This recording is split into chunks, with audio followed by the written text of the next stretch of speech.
Available now for a great price at shop.tcm.com, Barnes & Noble Movies and Music Locations, and bn.com.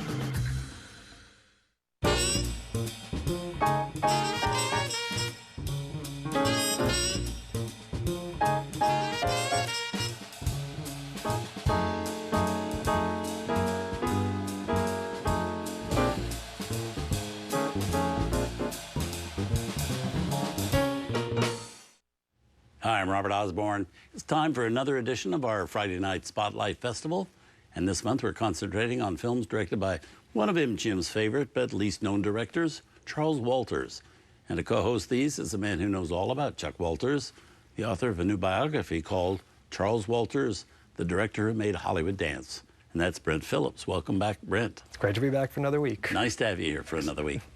Now, up next is a high-profile musical from 1956, High Society, directed and choreographed by Chuck Walters and starring three of the biggest stars in Hollywood at that time, Bing Crosby, Grace Kelly, and Frank Sinatra. How did this film come about, and how did Chuck Walters happen to get involved in it? It came about because there was a new independent producer on the lot by the name of Saul Siegel, and he wanted to make a musical version of the Philadelphia Story, which High Society is. And Chuck Walters had just finished making the film The Tender Trap with Frank Sinatra. Which we have coming up later tonight. Correct, yes. And so basically it was Frank Sinatra who said, the only guy that I know of, the only guy for my money who could direct this film is Chuck Walters. I think Saul Siegel kind of saw it more as a command than just as a request, and so Chuck was asked, and Chuck said absolutely. Then it got down to Saul Siegel asking Chuck, well, who do you want to choreograph the film?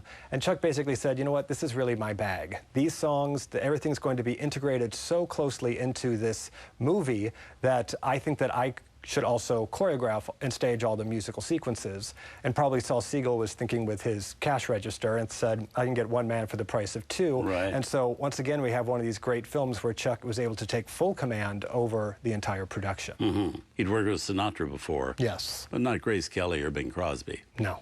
No. So was he happy on this film? He was thrilled. He was thrilled to be working with Bing Crosby, who he said, hands down, was the nicest guy he ever worked with. And then, of course, then they had Grace Kelly, who, although she was under contract to MGM, didn't work for MGM in very many MGM pictures. She was loaned out so often.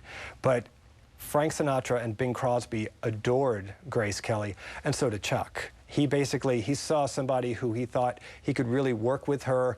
It would be difficult to fill the shoes of Katharine Hepburn from the original Philadelphia Story, but certainly he worked and coached Grace Kelly to really bring a really beautiful, nuanced, and new sort of take on the role of Tracy Lord. Mm-hmm. People love this film because they love Katharine Hepburn and Cary Grant and Jimmy Stewart. And then, of course, people love Sinatra and Grace Kelly and Bing Crosby. So it's like, it's kind of a toss-up. It is. It's difficult because it is such a faultless 1940 comedy from George Cukor, right. The Philadelphia Story, and it is apples and oranges. In some way, it would be good if people can kind of look at both of them on their merits. Right. And the one thing that High Society has that's Philadelphia doesn't is one of the best scores that Cole Porter Cole ever Porter's put great together. Score. Yes, exactly. And you got these three powerful people of the 50s. Absolutely. The other one was three powerful people of the 40s. Yeah. So let's look. Here it is. Film nominated for 2 Academy Awards, one in the Best Movie Song category for the Cole Porter song True Love, the other for Best Music Score by Johnny Green and Saul Chaplin.